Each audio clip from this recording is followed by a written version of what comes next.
Hello everyone, Dan here from the Next Issue Podcast. On this video, I'll be doing a review for The Beekeeper. This is a new film from 2024, rated R with a runtime of an hour and 45 minutes.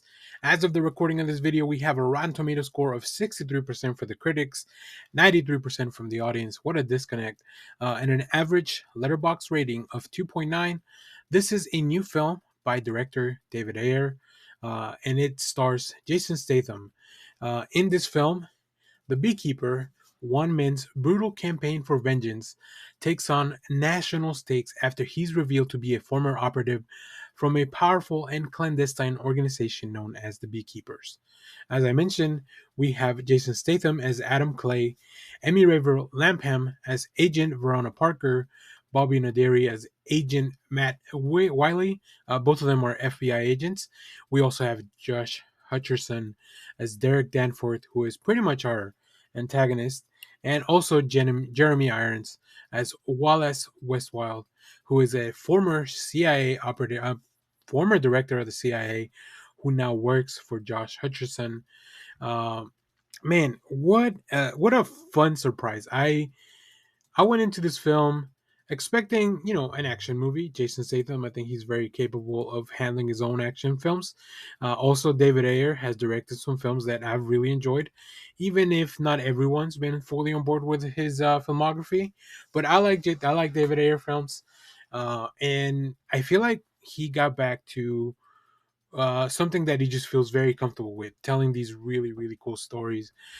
This movie is all action all the time. Once the movie gets going, especially because it's a little bit under 2 hours, but it utilizes that time very well to give you some really cool action, very interesting fights, a story that just continues and continues to become more unbelievable. But I think that's part of the fun of it. And yeah, it's great. Like I said, this is Jason Statham's movie. You are with him for about 90% of the time on the screen, and it's very enjoyable. Like, he is great. He's very stoic, very capable. It really feels like he is fully committed to the world of being, the beekeeper. Also, the mythology of the beekeepers, I think it's very interesting. As I mentioned in my initial reaction, I feel like there could be more films. There could be like a whole world of the beekeepers that, if this movie is successful enough, they could really. I'm not saying this is as good as the John Wick films. I'm just saying that the world building could be there on a similar level to what John Wick has done, where we could do follow films or spin-off film or just kind of focus on other aspects of this world.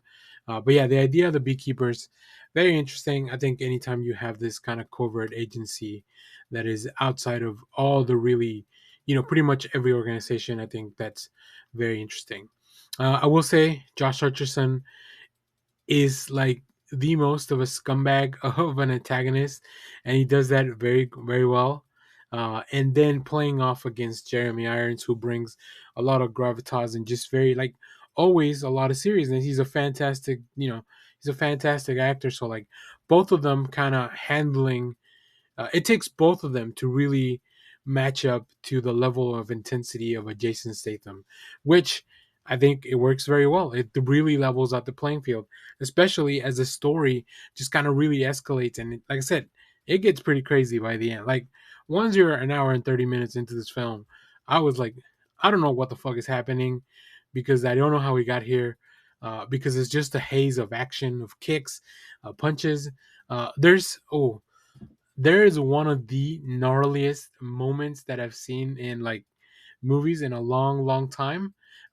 You'll know it when you get to it. I don't want to spoil anything, but oh man, every time you see Jason Statham surrounded by bad guys, like SWATs, Secret Service agents, FBI agents, whatever, mercenaries, whatever you put in front of Jason Statham, he's gonna kick its ass.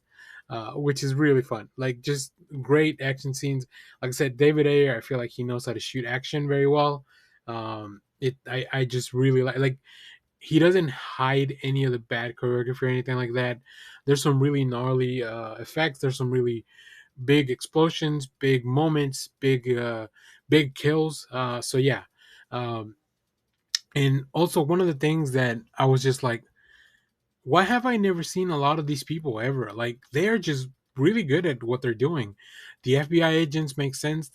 Like, you kind of want to root for them because everything that's going on. The story is very convoluted as far as like Jason Statham is this beekeeper, and the person that somebody who had been helping him out was scammed, and all their money. They took all their money, and now he's going out to avenge everything. Right?